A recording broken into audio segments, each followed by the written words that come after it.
Mercy, Vivian had learned, was never a feeling in pack politics. It was an instrument, offered when it preserved order and withdrawn when grief demanded a body to carry blame. The old songs called justice a balanced scale, but in Frostborn keep the scale tipped toward whoever spoke first with conviction and loud enough rage. By dawn, she understood the crux with brutal clarity. Truth moved slowly, while fear sprinted. A healer could spend years earning trust with steady hands and sleepless nights, and lose it in a single morning if the wrong person cried poison. They dragged her through the shattered court in her healer whites, the hem gray with ash and old snowmelt, wrists chained so tightly the iron ate into skin already cracked from winter tinctures. The court had never been fully repaired after the border raids. Half the eastern wall stood like broken teeth, and wind moved through the gaps with a low, mourning whistle. 3 packs crowded the stone tiers above her, cloaks layered against cold, their scents braided into a harsh fog of wet fur, smoke, and anger. No one looked uncertain. That terrified her more than the chains. Luna Maris sat beneath the wolf banner canopy with a blanket over her knees, face pale, eyes rimmed red and hollow. Beside her stood Cain Thornwood, broad-shouldered, immaculate, his grief displayed like polished armor. He held a glass vial between 2 fingers as if it were sacred proof. "Vivian Frostborn," he said, voice carrying to every corner of the court, "administered this moonroot tincture at moonrise 3 nights past. The Luna bled by dawn. The child was lost before midday." A roar rose from the stone benches. Someone spat near her boots. Someone else shouted, "Blood law, by sunset." Vivian swallowed copper and forced her voice past a throat gone dry. "That vial is not mine." Cain did not look at her. He held the vial higher so the etched wax at the neck caught light. Her seal. Frostborn's spiral branch, impressed in white wax she kept locked in the infirmary chest. "Your mark says otherwise," he replied. "My mark was stolen." This time he turned, eyes narrowed in practiced sorrow. A convenient defense from a desperate woman. She scanned the faces around her and found her aunt near the lower rail, lips pressed thin, gaze fixed deliberately above Vivian's head. Her cousin Bryn stood 1 step back, avoiding her eyes. That hurt in a way accusation did not.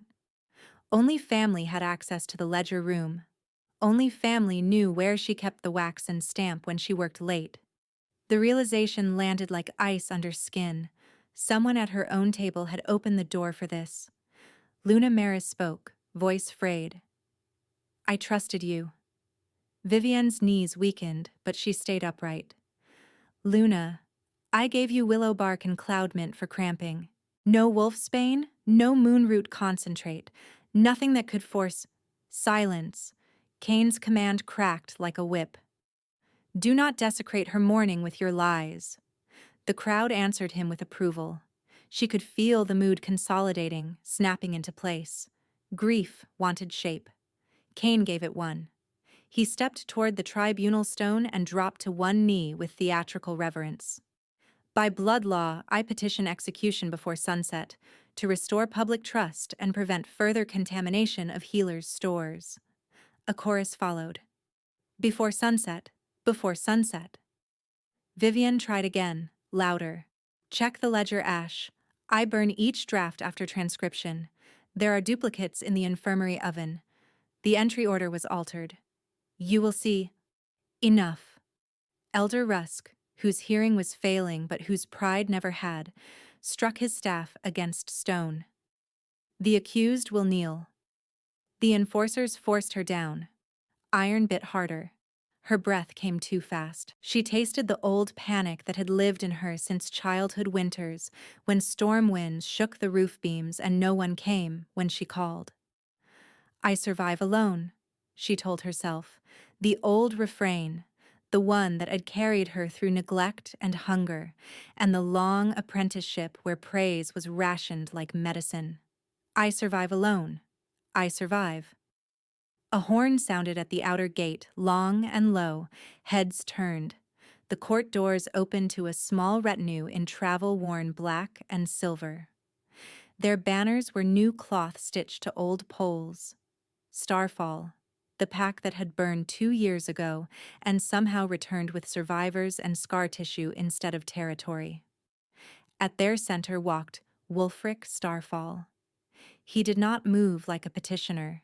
He moved like a man who had already paid for every inch of ground he stood on. His cloak was ash dark, one shoulder torn and mended by rough hand, and his gaze swept the court once, weighing exits, guard positions, and distances before it settled on Vivienne.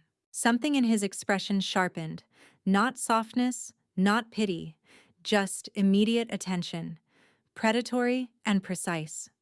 Elder Rusk scowled. State your purpose. Wulfric inclined his head by the smallest degree.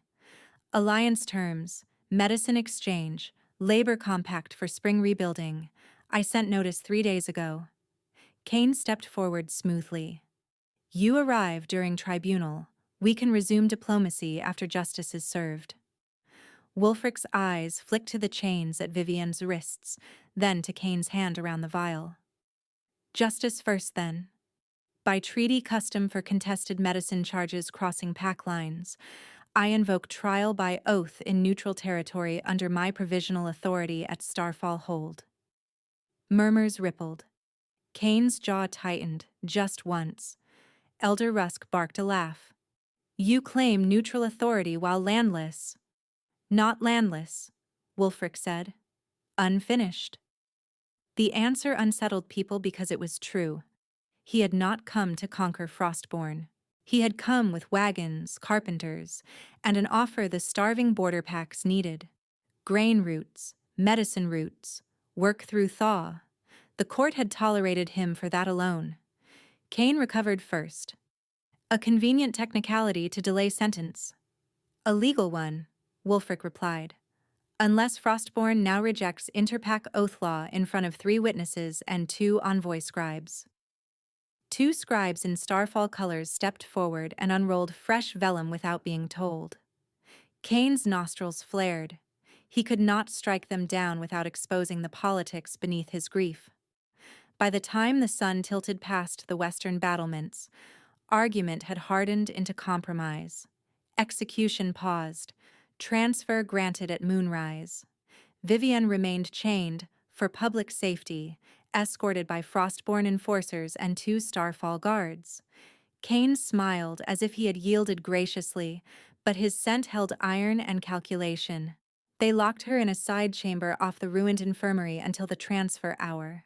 No fire. 1 cracked basin. The chain between wrist cuffs shortened so she could not stretch fully.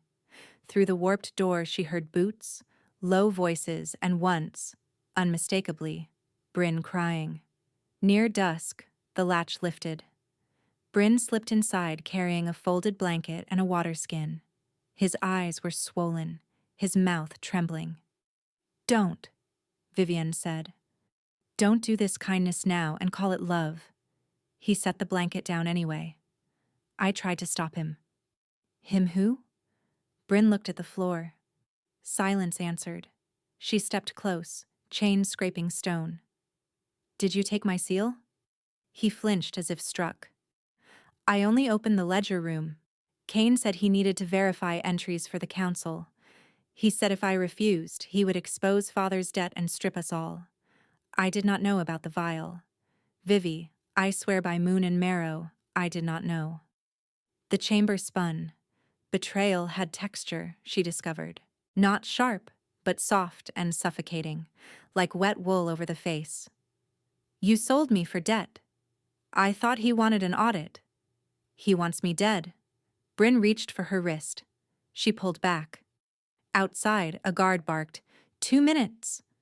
Bryn whispered fast, panic fraying every word. Listen to me. I heard Kane in the lower hall. He told Enforcer Tal to keep transfer clean and make sure the healer does not survive the road if she becomes inconvenient. He said a fall in the ravine would save the council a spectacle. Vivienne stared at him. Why tell me now? Because I am a coward, not a murderer. He shoved something into her bound hands. A thin sliver of bone, sharpened to a crude pick, wrapped in linen. For the cuff hinge, left side is weaker. Then he was gone, and she stood with the tiny tool pressed to her palm while footsteps resumed outside the door. Run now, or die on their road. Decision did not feel heroic. It felt like nausea and calculation and the old instinct to survive one more hour. She dropped to her knees beside the wall where mortar had failed and worked the pick into the cuff seam, heart pounding against iron. Twice it slipped. On the third attempt, the hinge pin shifted a hair. Enough. Voices approached. She shoved the pick into her sleeve, pulled the blanket over her lap, and lowered her head as the door opened. Up, said Tal. They marched her through the infirmary corridor, past shelves stripped bare after the accusation, past jars shattered under evidence review, past the herb-drying racks she had built with her own hands. Thunder rolled far off beyond the keep. She hated thunder. Her lungs tightened. At the broken colonnade near the old rain cistern, a stone gave way beneath her boot. She stumbled hard into Tal's shoulder. He cursed and shoved her toward the outer stair. Careful, he said, with a smile too thin to be kindness. Would be a shame if you fell. There it was. Not rumor. Plan. She let herself sag, pretending dizziness, and when Tal reached to jerk her upright, she drove the loosened cuff edge into his wrist. He shouted. She twisted, tore free of one hand, and ran. Pain exploded up her arm where the other cuff still held, chain whipping her thigh as she bolted down the service stair two at a time. Shouts erupted behind her, boots hammered stone. She veered left into the collapsed archive passage, where roof beams leaned like broken ribs, then dropped through a gap into the drainage runnels below the keep. Cold water seized her calves. The tunnel stank of algae and rust. She ran bent double, one hand skimming slick wall, chain clattering against rock loud as a bell. Behind her, voices echoed, closer, then farther as they split at the fork. Check the aqueduct mouth. Take hounds. Lightning flashed at the tunnel exit, turning rain into silver wires. She burst into open night at the ravine edge and nearly slid on wet shale. Wind slapped her hair across her face. Thunder cracked overhead, and panic rose fast and blinding. Breathe. Count. In for 4. Hold. Out for 6. She tried and failed. Tried again. A shadow detached from the pines below the watch ridge, moving uphill with controlled speed. Not hound. Man. Large. Deliberate. She backed away, heel skidding on mud, and the chain around her right wrist yanked her off balance. She pitched forward. A hand caught her forearm before she hit stone. Heat surged through her like silver fire poured straight into bone. Every other scent vanished at once, wiped clean until only cedar, rain, and him remained. The animal part of her went rigid, then rose, urgent and stunned. She looked up and saw amber bleed into his irises, brightening toward molten gold as his breath caught once, and his stance shifted into stillness so lethal the storm itself seemed to pause around it. Wulfric's grip gentled without releasing her. Behind them, enforcers crashed through brush and stopped when they saw who held her. His voice came low, meant only for her. Mine is not possession, healer. It is protection, if you let it be. The words should have steadied her. Instead, they split her cleanly down the middle. One half of Vivian wanted to collapse into the certainty in his voice, into the way he had said protection without claiming ownership of her breath or body. The other half still heard Tal's boots, Kane's sorrow-crafted lies, the court chanting for her death before sunset. Survival had taught her to distrust relief most of all. Relief made people careless. Carelessness got them buried. Tal shoved through the brush, flanked by 2 enforcers with drawn short blades, rain slicking their hair against their foreheads. "Release the prisoner," he barked at Wulfric. "Frostborn custody. Tribunal transfer. Wulfric did not release her forearm. He shifted one step, placing his body between Vivian and the men without abruptness, as if this had always been where he meant to stand. You arranged custody with chains and a ravine, he said. An interesting interpretation of lawful transfer. Tal lifted his chin toward the ridge where more voices echoed. She attacked an officer and fled. She was threatened with a staged fall, Vivian said, and hated that her voice trembled anyway. In your own words, Enforcer Tal. At the stair. Tal's expression hardened, and for one dangerous beat she saw calculation move behind his eyes, the same kind she had seen in Cain when he performed grief for a crowd. If Tal lunged now, the storm and the dark and the ravine would swallow any witness inconvenient enough to die in mud. Wulfric's people appeared from the trees at his back, not with shouted warnings but in disciplined silence, 6 wolves in human form wearing patched black leather and Starfall's silver thread at the collar. Their presence shifted the geometry of the hillside. No one spoke. No one needed to. Tal realized he was outnumbered and, more importantly, observed. Wulfric nodded once to the nearest guard. Call the scribes. A woman with braided gray hair stepped from shadow, carrying oilskin-wrapped vellum even in the rain. She did not look surprised. She looked prepared. Recording begins, she said, voice level. Ravine approach, Frostborn border, moonrise -1 hour. Tal swore under his breath, then straightened into formal posture. The accused remains a danger to public order. The accused has requested neutral process, Wulfric replied. I accepted under oath law in open court. You may accompany us to Starfall Hold and file grievance before witnesses, or you may return to Frostborn and explain why you interfered with a legal transfer while armed beyond escort protocol. Tal's jaw worked. He glanced at Vivian's half-open cuff, at the cut on his own wrist, at the scribe writing every movement. In silence thick as soaked wool, he stepped back. We accompany. Wulfric finally looked down at her, rain tracing his cheekbones, amber still lit with that unnerving inner heat. Can you walk? She almost said yes out of habit and pride. Then thunder rolled across the ravine and her lungs cinched tight again, panic rising like floodwater. Not fast, she managed. Then we do not move fast.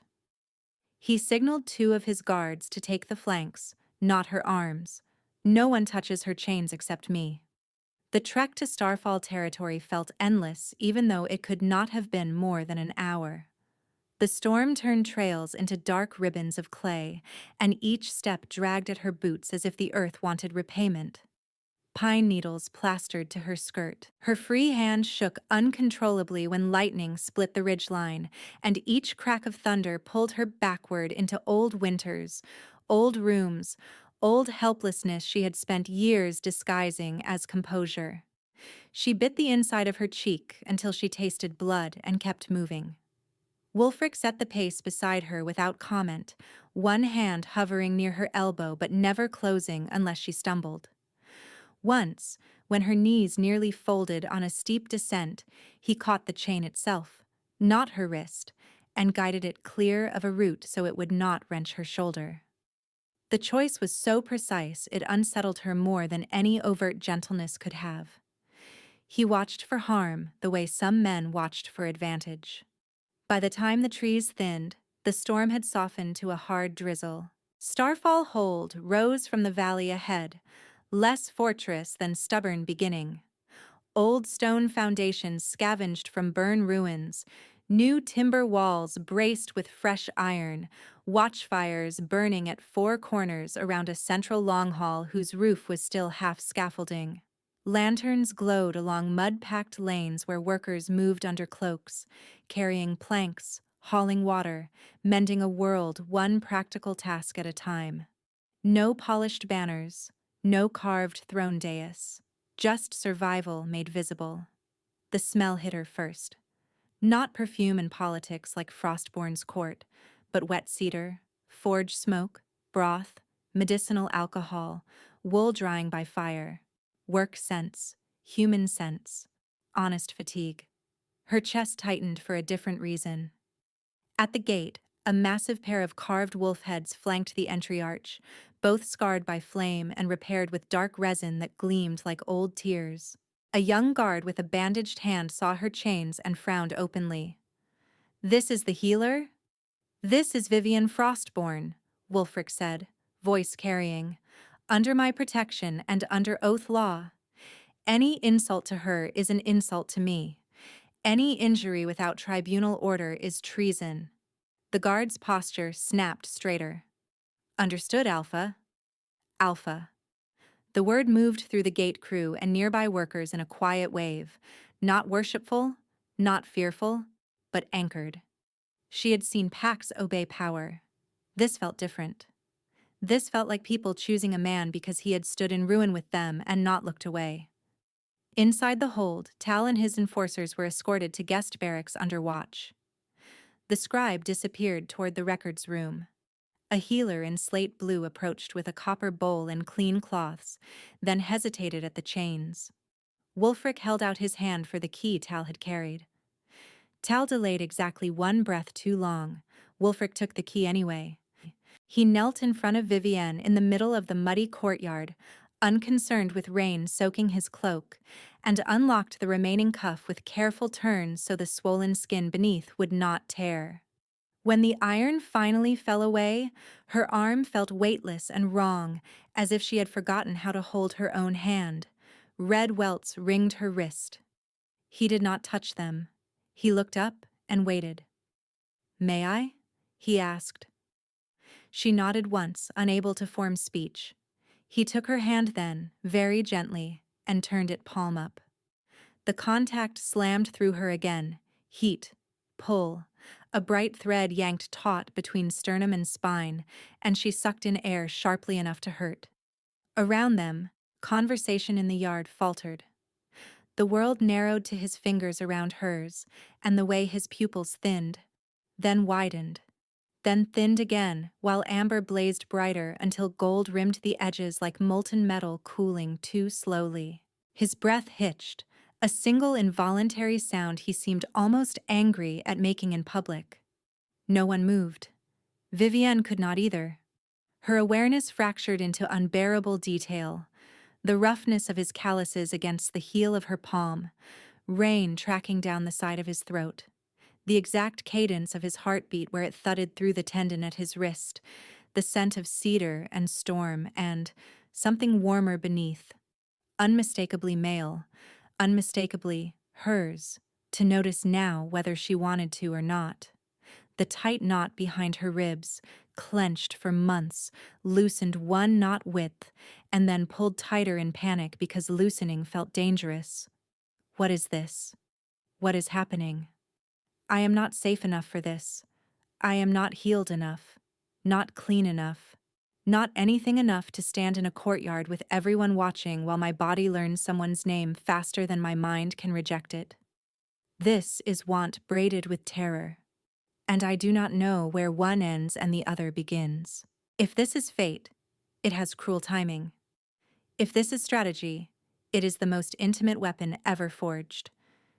If I step toward him and lose him, I break. If I step away and lose this, I break differently. Wulfric rose slowly, still holding her gaze. "Get her to the infirmary wing," he said to the slate blue healer without looking away. "Warm water. Bruise draft. No sedatives unless she requests them. Post 2 guards at the door and 1 at the rear stairs." Tal laughed once, bitter. "You would risk treaty talks over a disgraced female?" That did it. Wulfric turned his head toward Tal with quiet finality that made even the rain seem to hush. "Careful," he said.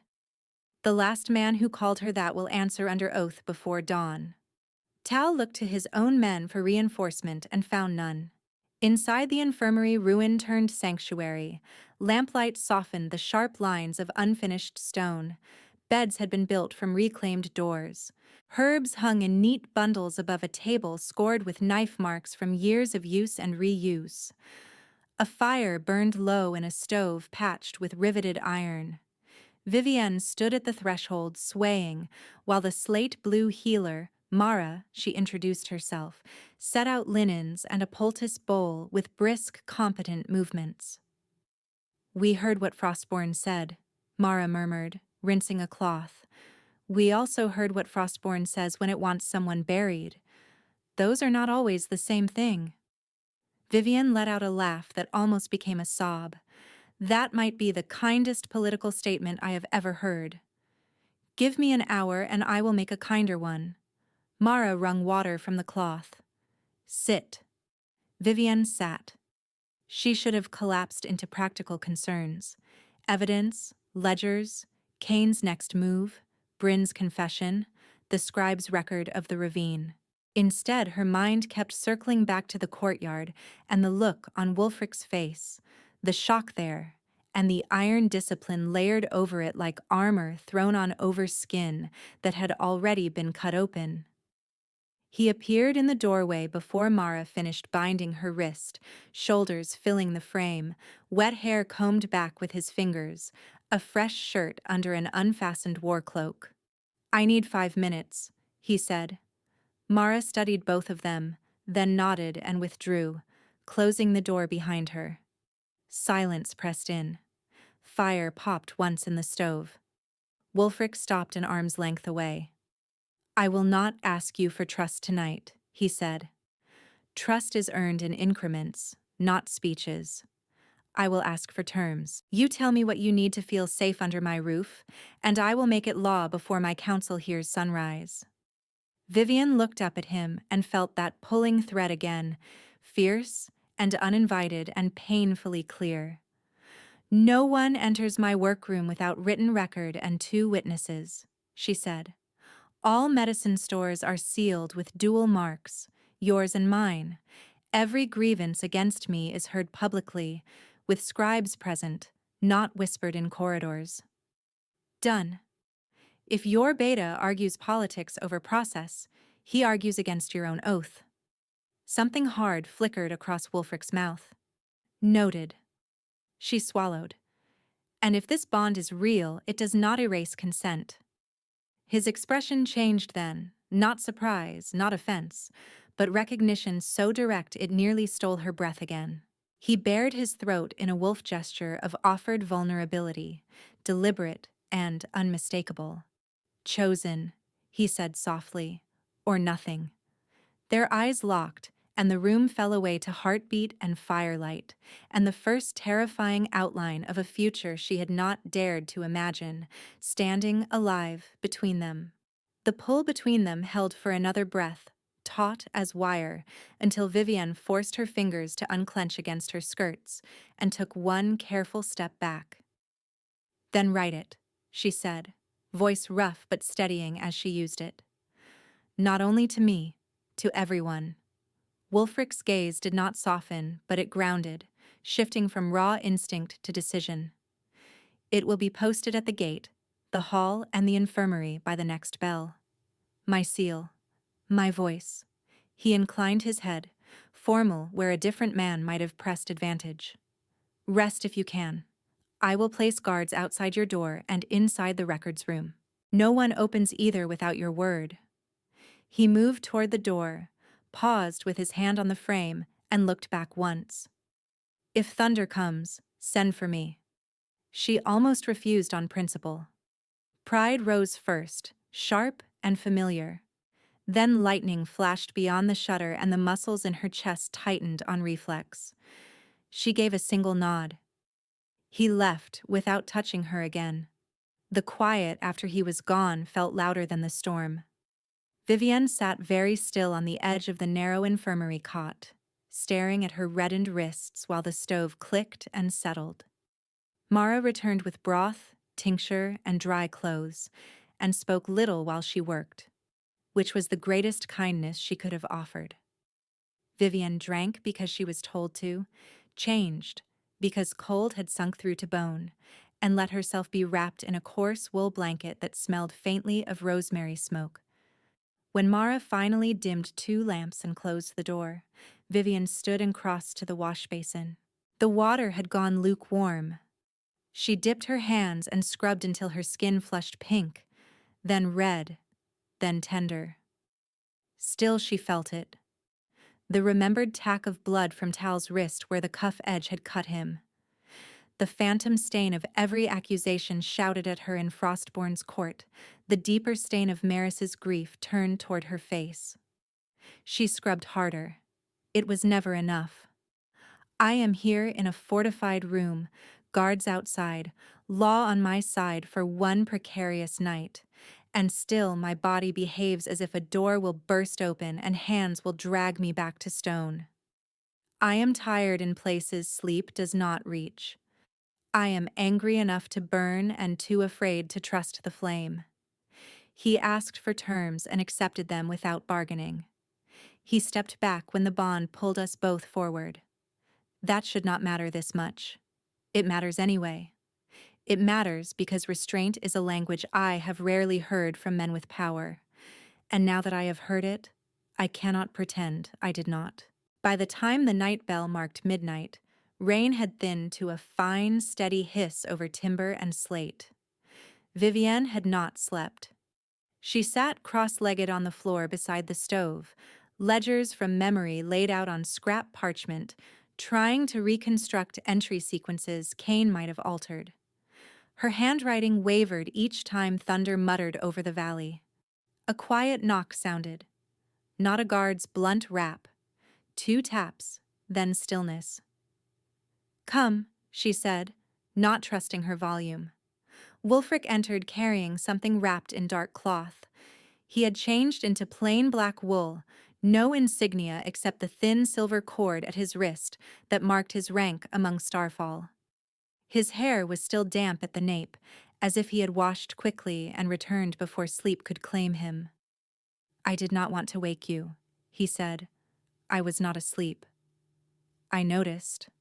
He set the bundle on the table and stepped back, leaving space between them. "May I sit?" She gestured to the stool opposite the stove. He sat, forearms braced on his knees, saying nothing while she tried and failed to steady her breathing through the next low roll of thunder. He watched her face, not her mouth, not her throat, reading strain without crowding it. "What do you need from me right now?" he asked. The question disarmed her more effectively than command ever could. "I need my lungs to remember this is weather, not warning." He nodded once. "Battle breath then. In through the nose for 4 counts. Hold for 4. Out through pursed lips for 8. Longer exhale tells the body the danger has passed. We repeat until your pulse obeys." She gave him a skeptical look despite herself. "You make panic sound like a disobedient recruit." A corner of his mouth moved, brief and unexpected. Panic does not care about dignity. It does care about oxygen. He counted softly, not touching, not crowding. 4 in, hold. 8 out. Again. Again. On the 5th cycle, the band around her ribs loosened by a narrow, miraculous margin. On the 8th, her hands stopped shaking enough to hold the cup Mara had left. On the 10th, she met his eyes and found no triumph there, no claim, only patient attention. When her breathing steadied, he reached for the bundle and unwrapped it. Inside lay a healer's satchel stitched from heavy black cloak cloth, lined with waxed linen against damp. The seams were uneven in places, hand-done in haste, but reinforced where strain would pull. Along the inside flaps, small labels had been sewn in neat block script. Bitter root, clean needles, fever bark, burn paste, field thread, moon tea. Vivienne stared at it in silence too long for politeness. "I tore my old war cloak in the Eastern Pass 2 winters ago," he said, as if explaining an ordinary procurement order. "Could not discard it. Mara said you were working from borrowed pouches and broken boxes. I had an hour. You made this. I had help with the buckle." His gaze dropped to one crooked seam. "My stitching is better on leather than cloth." She touched the satchel as if it might vanish. The fabric was thick, still carrying a faint trace of cedar and cold air. Kings do not usually sow. I am not crowned. His tone stayed level. And even crowned men should know how to mend what keeps people alive. The tightness behind her sternum shifted into something she did not have a name for yet. Not safety, not fully, not peace. A beginning. Wulfric leaned back slightly, giving the satchel and her reaction room to exist without commentary. I need to ask something in return, he said. She looked up, bracing for strategy. Tomorrow, after council, the Hold's orphans gather in the lower shed for lessons. We have 18 children and 3 adolescents who lost kin in the fires. They know snares, watch roots, and when to run. They do not know enough herbcraft to survive a fever season without fear. Teach them. The request landed so far from manipulation that she almost laughed from sheer surprise. You are negotiating with me for children's lessons. I am asking the best healer in Reach to train the people I am sworn to protect. You have barely known me 2 days. I have watched how you catalog under stress, how you ration without cruelty, how you speak to Mara's apprentices as if they are already capable. Competence is visible. He held her gaze. And if Cain intends to make you a symbol of corruption, then I would rather make you visible in truth before rumor hardens. There it was, the strategic layer beneath the tenderness, but it did not cheapen what came before. It clarified him. He was not kind instead of shrewd. He was kind and shrewd, both on purpose. A hard knock struck the infirmary door. One of the outer guards called through wood. Alpha, council has convened early. Beta Thornwood requests immediate hearing on treaty optics. Wulfric's expression did not change, but the air in the room sharpened. Tell them I am coming. Bootsteps retreated. He stood, then hesitated. Will you attend? Vivian looked at the satchel in her lap, at the label sewn by rough hands that had no reason to do careful work, and did it anyway. Yes, she said. If they are deciding whether I exist as a person or a liability, I prefer to be in the room. At first light, then. The council chamber at Starfall Hold had once been a granary. The ceiling beams were smoke-dark and scarred, the stone floor still etched with old grain channels now filled and leveled with fresh mortar. A long table of mismatched planks ran down the center, lit by iron braziers and dawn leaking pale through arrow-slit windows. Scribes occupied a side bench with open vellum. Guards lined the walls with ceremonial spears grounded but ready. Cain Thornwood stood near the head of the table as if he had always belonged there, immaculate in charcoal wool with a silver clasp at his throat. He inclined his head to Vivienne when she entered beside Mara, and grief made his face noble enough to fool strangers. Vivienne, he said, I am relieved to see you recovered from your fall. She did not answer. Wulfric entered behind her, and the room rose. Sit, he ordered. Voices began before the benches were fully settled. Councillor Hest from Riverclaw argued that treaty envoys were already whispering about a mated alpha with compromised judgment. A quartermaster worried neighboring packs would interpret Vivienne's protection as admission of guilt hidden by rank. One elder from Ash Hollow, hands shaking with age and old anger, said plainly that no ruler could afford a healer accused of killing an unborn heir, whatever legal nuance wrapped the charge. Cain said little at first, which made his timing more effective when he finally spoke. The issue is not her value as a practitioner, he said, smooth as polished stone. The issue is political liability. The bond, rumored or real, creates an appearance of bias. We are rebuilding from ash. We cannot survive if every verdict appears dictated by desire. He set both palms on the table and looked directly at Wulfric. For the good of Starfall, I propose temporary removal of Vivian Frostborn from the central hold until treaty talks conclude. Quietly, respectfully, a practical measure. The proposal hung in the room like a blade waiting for the right hand. Vivian felt the old script rising around her, the familiar architecture of exile disguised as prudence. Remove her for now. Protect optics. Revisit later. Later never came for women like her. Later was a polite word for disappearance. She rose halfway from the bench.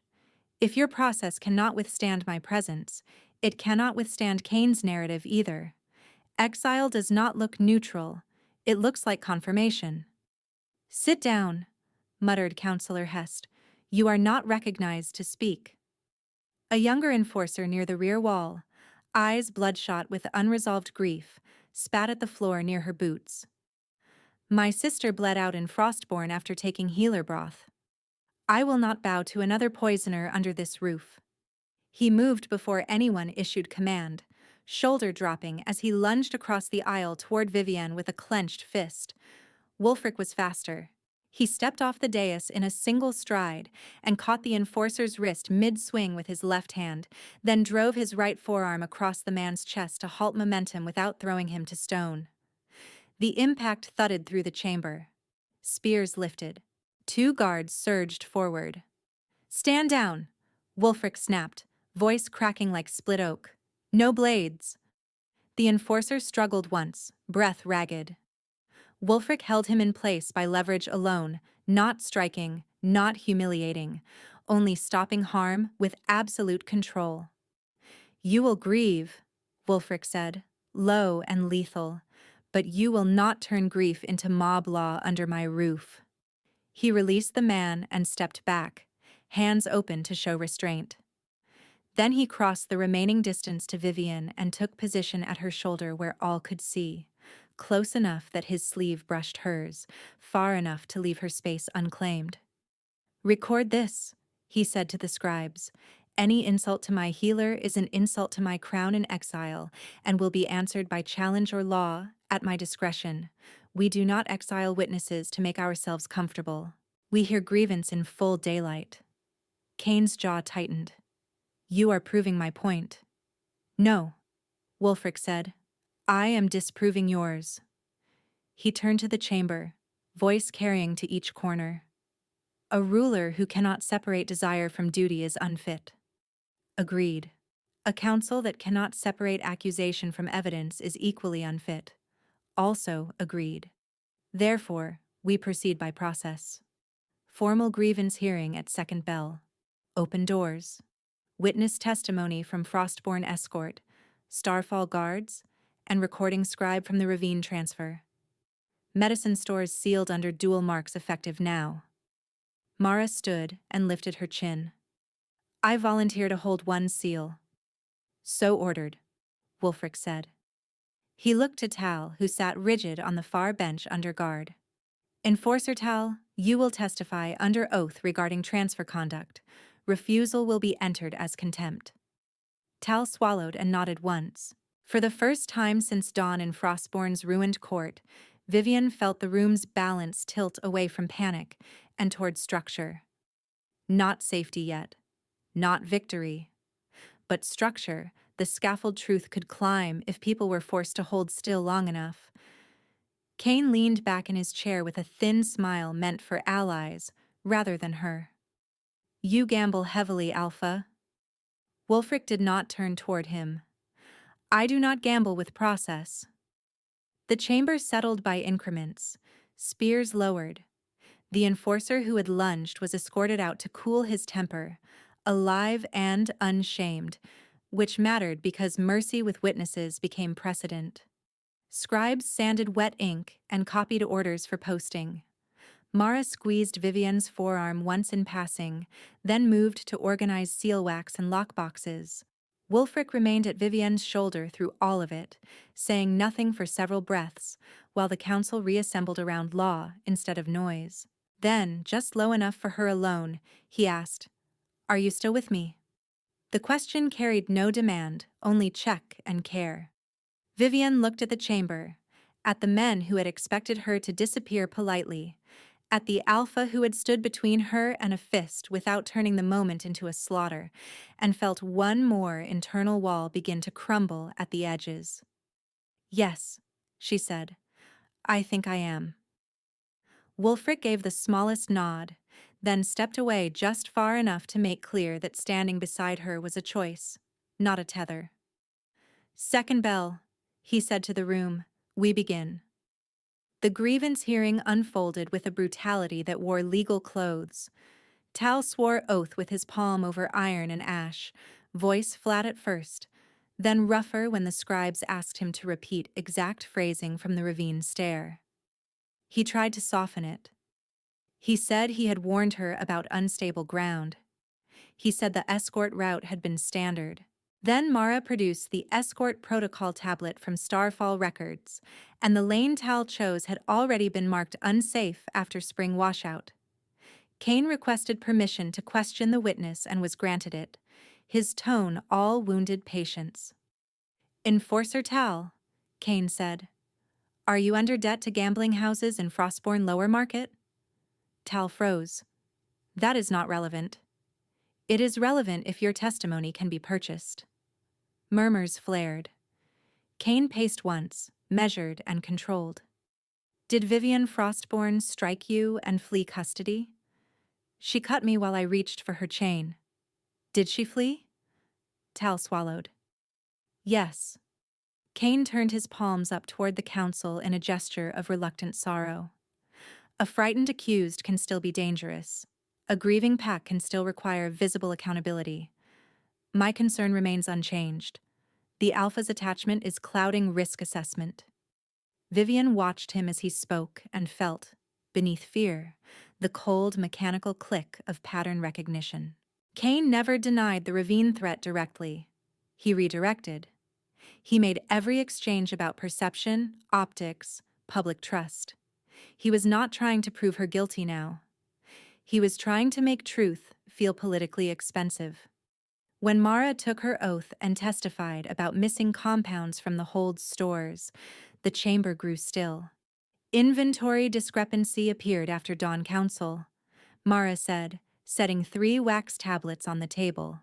2 vials wolfsbane distillate, 1 moonroot concentrate, 1 vial dusk thistle resin. Removed from locked cabinet. No break marks. Key access or copied key. Wulfric looked to the quartermaster. "Who holds cabinet keys?"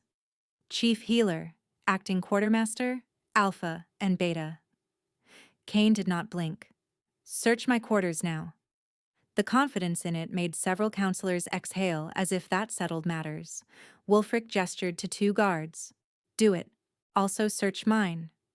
Kane inclined his head in solemn approval, then added lightly, "For fairness, search Vivian's room as well. If we are building transparent process, let us build all of it." The request was elegant and poisonous. Refusing would look protective. Agreeing would legitimize suspicion. Vivian met Wulfric's gaze and gave a single, hard nod. "Agree." "Search all 3, Wulfric ordered. "Scribes present for each room." By the time the second bell's echo faded, Kane had achieved what he wanted most. Every corridor in Starfall buzzing with equal uncertainty. The accused Healer, the bonded Alpha, the principled Beta. Competing stories, none settled, all useful to him. At the end of hearing, a runner arrived breathless from the gate tower with sealed notice from 2 neighboring packs. Envoys were already on the road for the Moon Summit and would arrive by nightfall expecting treaty signatures. Kane accepted the message first, scanned it, and lifted his voice before Wulfric could respond. "Then we cannot afford instability. We proceed with ceremony tonight, publicly. If we hide now, rumor writes the terms for us." Wulfric's jaw set. "Tonight, then. Open hall? Full witness? Dual-sealed provisions only." Kane bowed as if conceding to shared wisdom. A prudent compromise.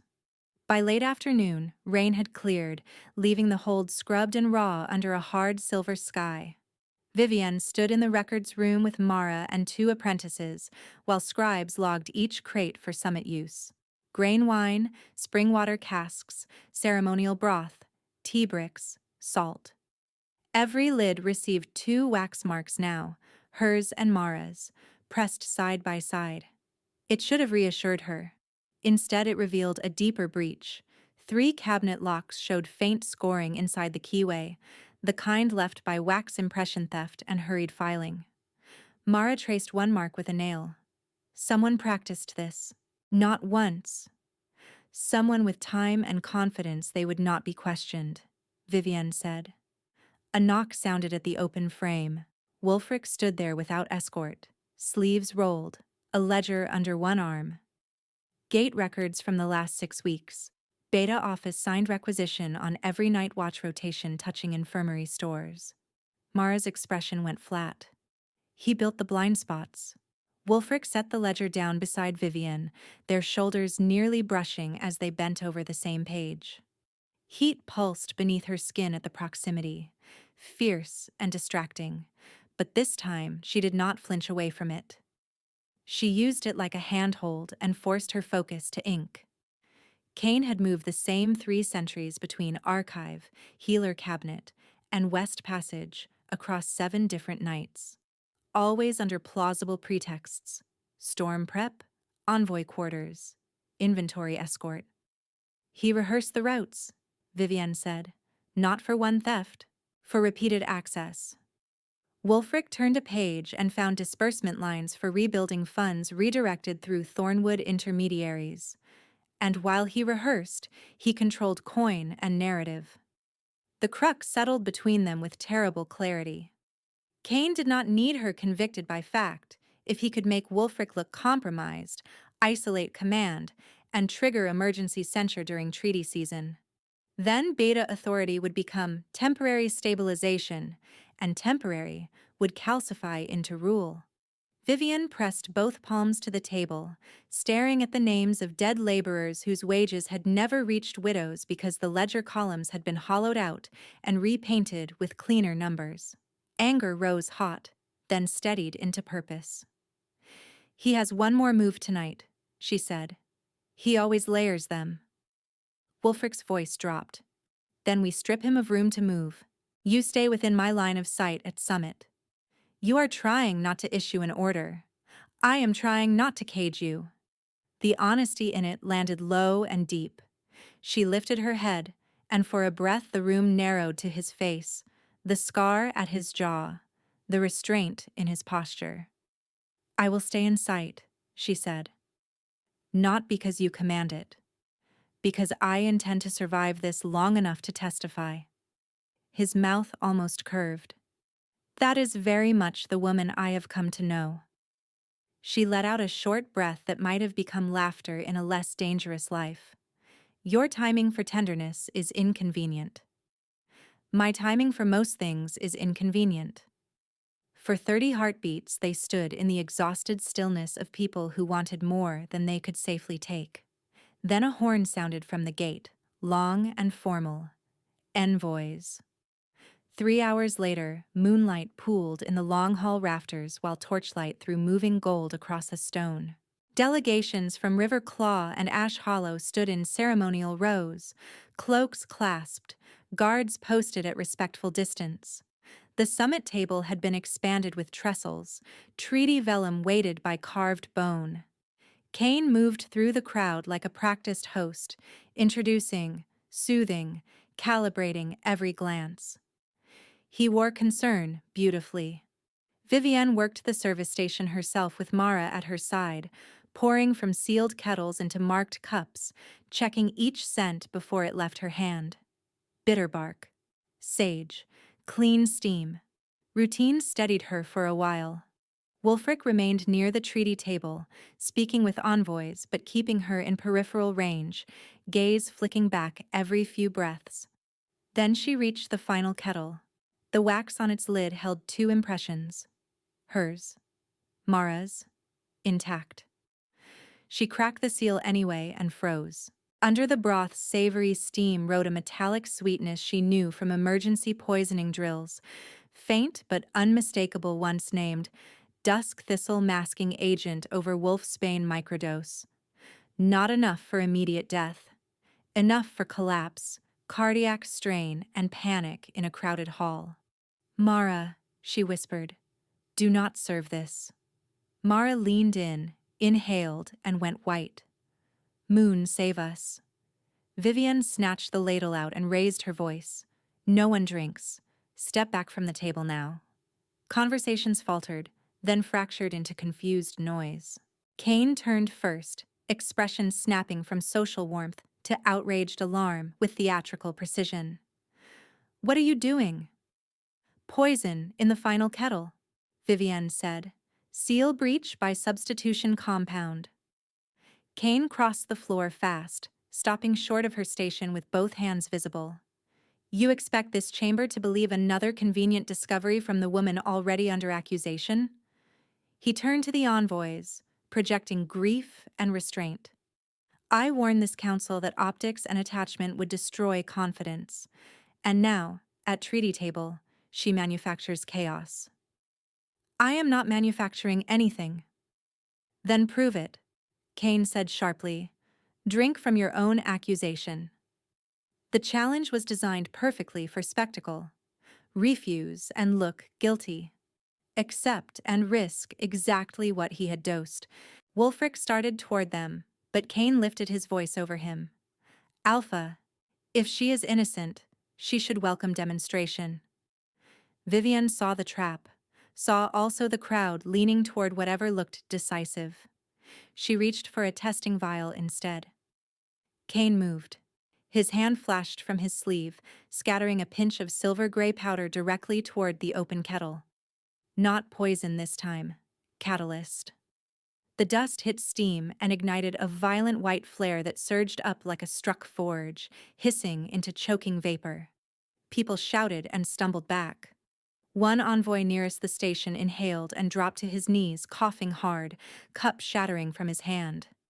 Another clutched the table edge, face draining of color. Assassination! Kane roared. Seize her! Guards lurched forward in confusion, half toward Vivienne, half toward the fallen envoy. Mara dragged one coughing apprentice behind a pillar. Wulfric hit the chaos at a run, shoving a guard aside and reaching for Vivienne through smoke as a second kettle crashed to stone and hissed. Across the hall, someone screamed that the doors were barred. Vivian tasted metal and ash, saw Kane already backing toward the side passage with two loyal enforcers closing around him, and understood with cold precision that this had never been a single poisoning. It was a chamber-wide trigger built to detonate trust, treaty, and command in one breath. The hall tipped toward riot, and the night became critical. Wulfric hit her shoulder and drove her behind an overturned trestle as the white vapor spread low and fast across the flagstones. Coughing ripped through the hall. Torches guttered. Somebody slammed into her from behind, then scrambled away on hands and knees, gagging. Kane's voice rose above the noise, clear and commanding in the exact tone he used for emergency drills. Seal the west doors. No one leaves. Detain the healer and the alpha both. We have attempted regicide in open hall. The lie was almost elegant. It gave frightened guards a script before thought could catch up. Two of his loyal enforcers pivoted at once, shoving the bolt into place and drawing steel. Another kicked the nearest evidence chest under the treaty table, trying to send it skidding into the smoke. Vivian saw him because she had catalogued that chest herself at dusk.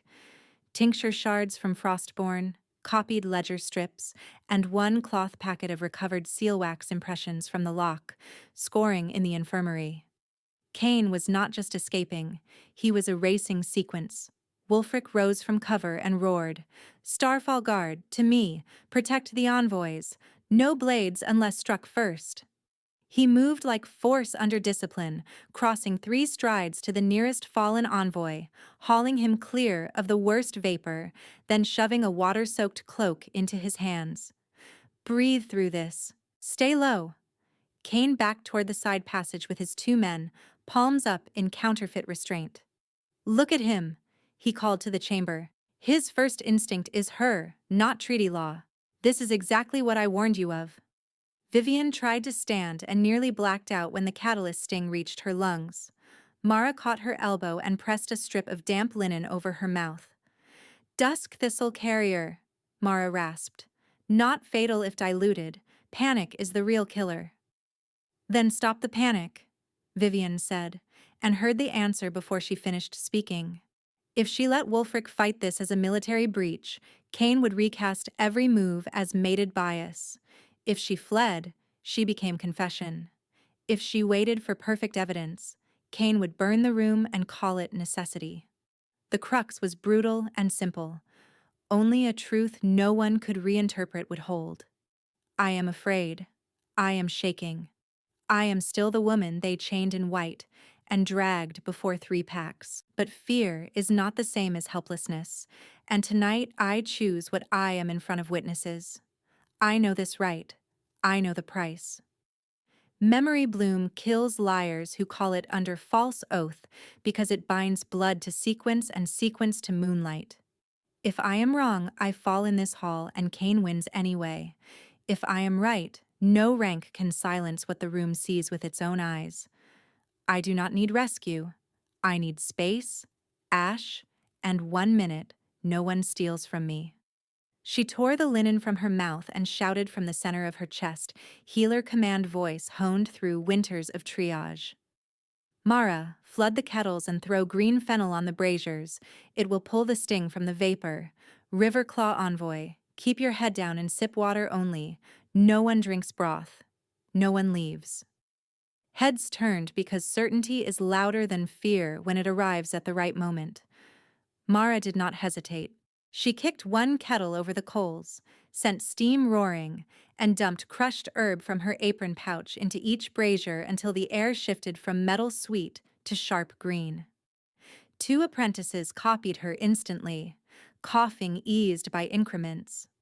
Vivian grabbed her new satchel from the service bench, yanked it open with unsteady fingers, and pulled out a vial of cleansing spirit and a packet of moon salt ash. She strode to the treaty table, swept a clear circle through spilled broth and broken cup shards, then sliced her palm on a clean ceremonial knife before anyone could stop her. Blood welled bright and hot. She pressed it to the stone and spoke her name into the ring. By healer oath and witness moon, I invoke memory bloom. Let true touch answer. Cain's composure cracked for the first time. Stop her! 1 enforcer lunged. Wulfric intercepted him with a shoulder strike that sent both men into a pillar but did not break the circle.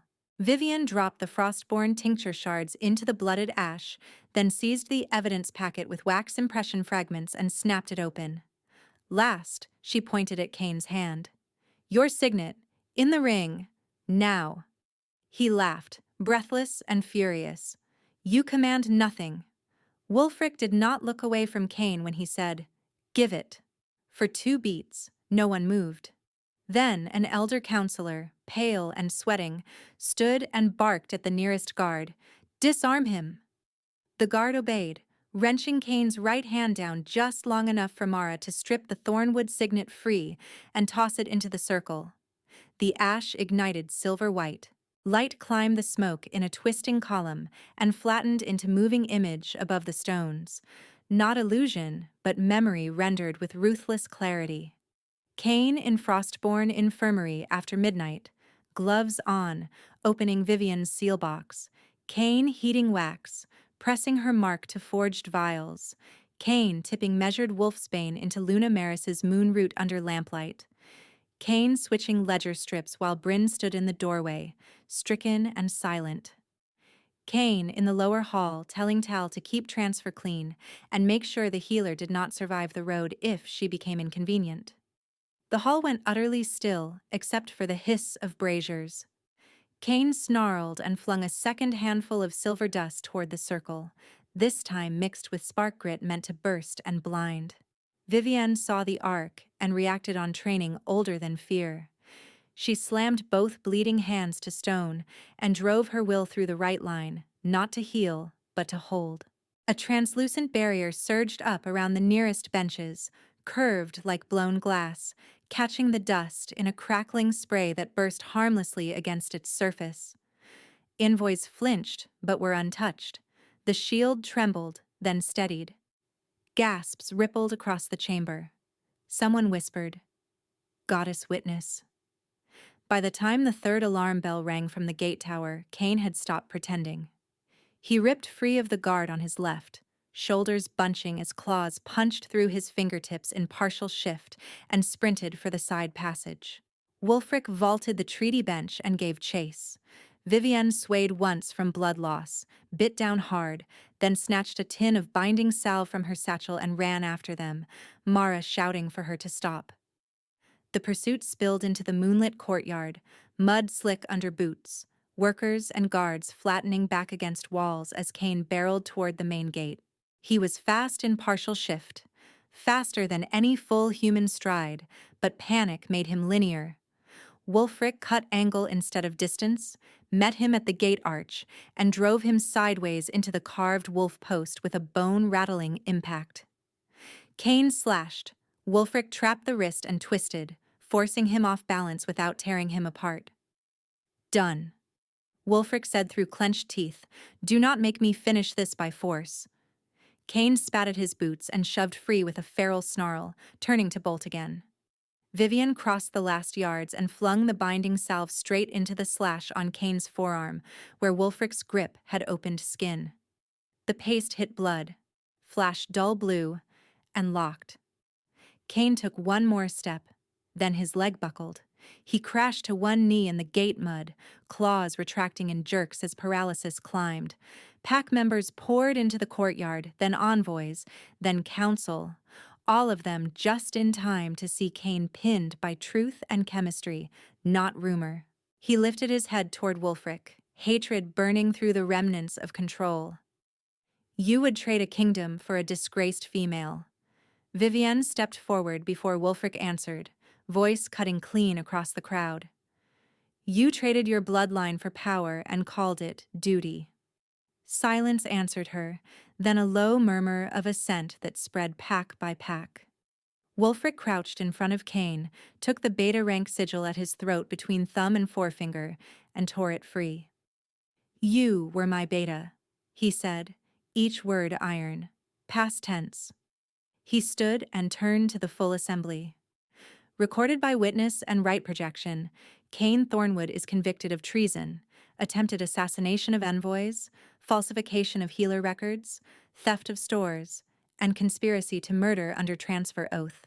Sentence under pack law: exile brand, public confession, permanent ban from command, and forfeiture of all ledgers and holdings to restitution funds for the harmed.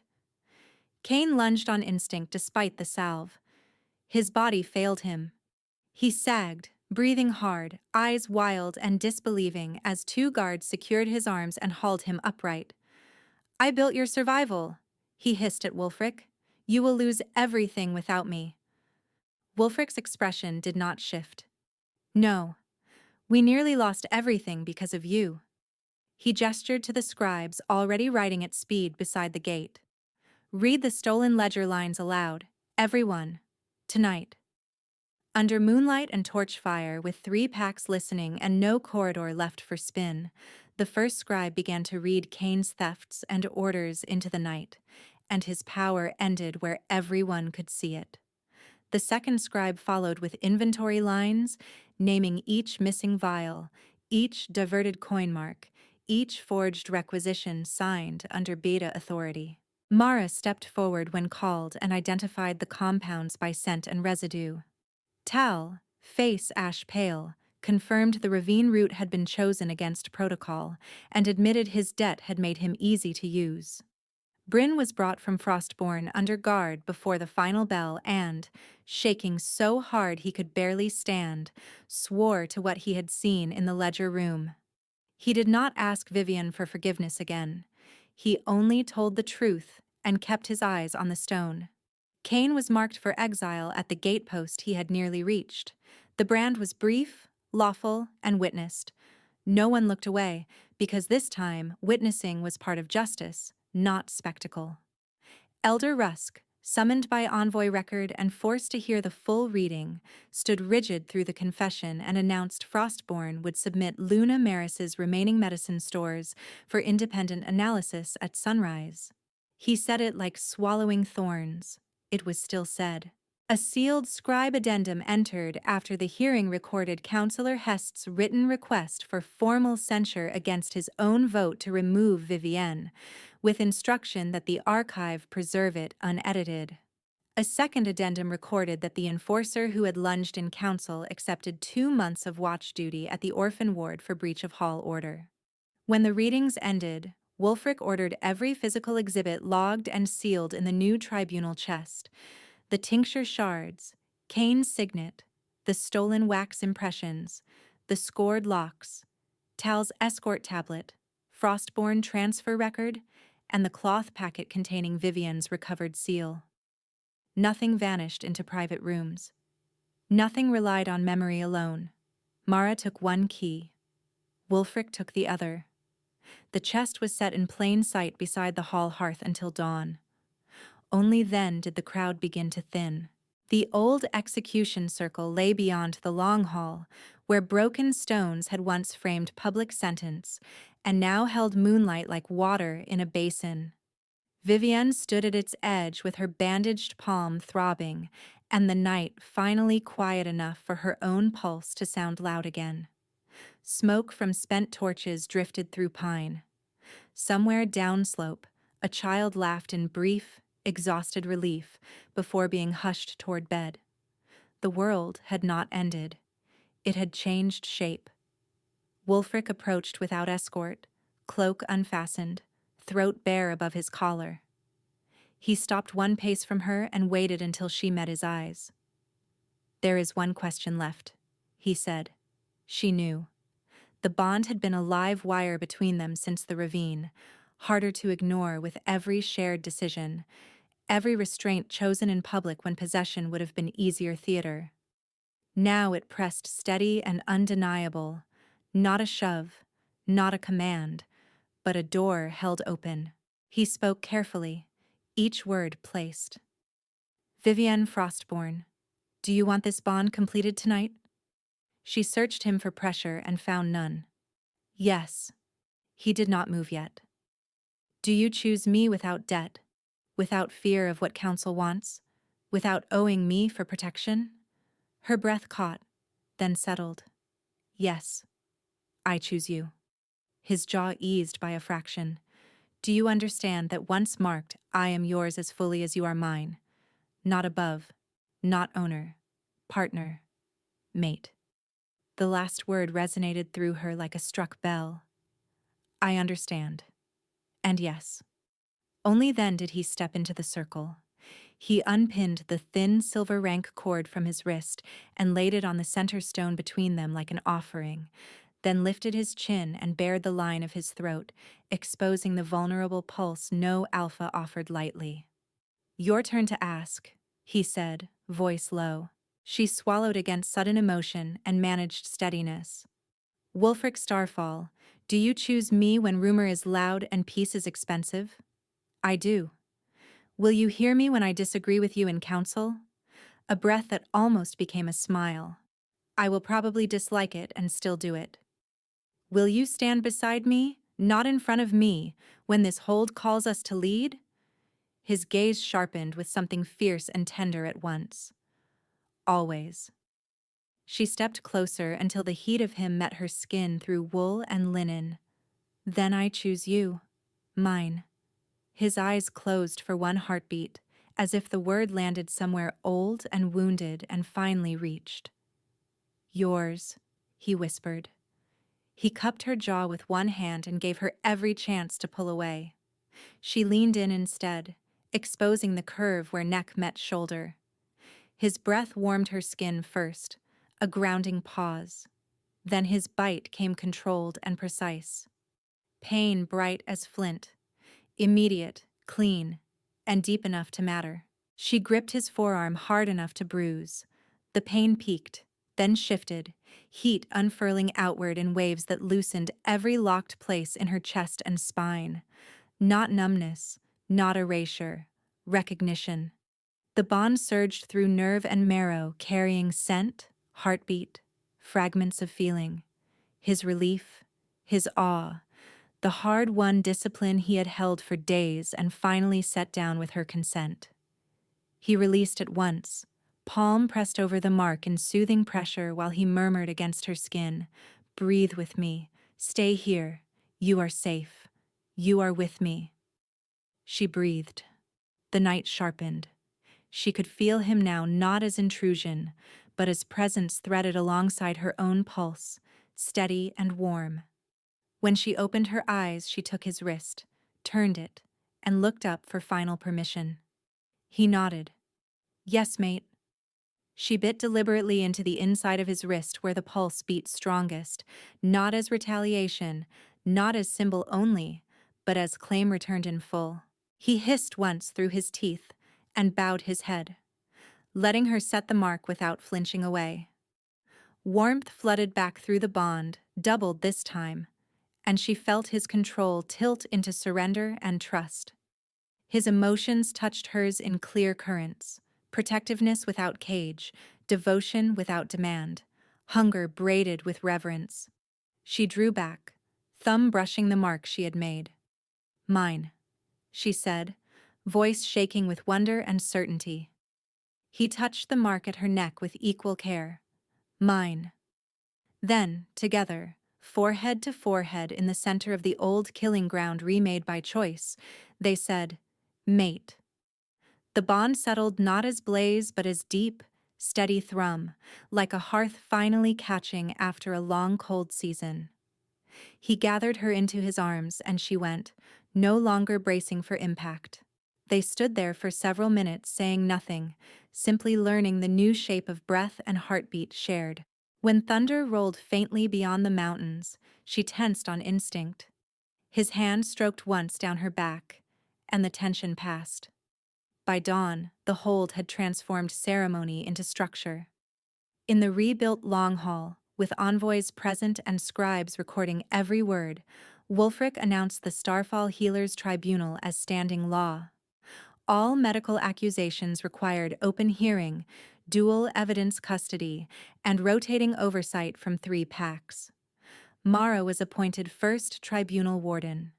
The orphan ward was moved from storage sheds into the south courtyard, where Vivian selected plots for feverfew, mint, and wound leaf, while children trailed her with spades too large for their hands and determined expressions that made her laugh despite herself. Vivienne's recovered seal was not returned to private lock. At her request, it was melted in a small iron ladle before witnesses and recast with a second ring, Starfall's wolf over Frostborn's branch, so no healer's mark would ever again stand unverified and alone. The old scored locks were mounted on the records room wall as permanent proof of how theft had entered. The repaired wolf head gateposts were renamed Witness Gate, and every new envoy passed beneath them after reading the posted law. Frostborn's formal response arrived before the midday meal. Luna Maris had received the analysis record, confirmed delayed wolfsbane exposure in her surviving stores, and removed 2 household stewards tied to Kane's payments. Elder Rusk accepted external audit under seal. It was not penance. It was accountability beginning, and Vivian took it. At sunset, the packs gathered again, not for sentence, but for vow feast. Wulfric and Vivian stood on the same stone level, no dais between them. He named her Luna Healer of Starfall Hold, with full authority over medicine law, orphan wards, and restorative accords with neighboring packs. She named him her chosen alpha before all witnesses and bound the pledge with shared cup and joined hands, the marks at neck and wrist visible in torchlight. Bryn requested service assignment in the outer herb fields under supervision. Vivian granted it with terms, not absolution. Tal was stripped of rank and placed on restitution labor under Mara's logistics roster. Kane was escorted beyond the northern markers by neutral guard at first light the next day. His confession record was completed under witness, and his command severance was entered permanently into pack rolls. When the feast thinned and music gave way to quieter voices, children wove between herb beds lit by hanging lanterns, arguing about whose mint row would root first.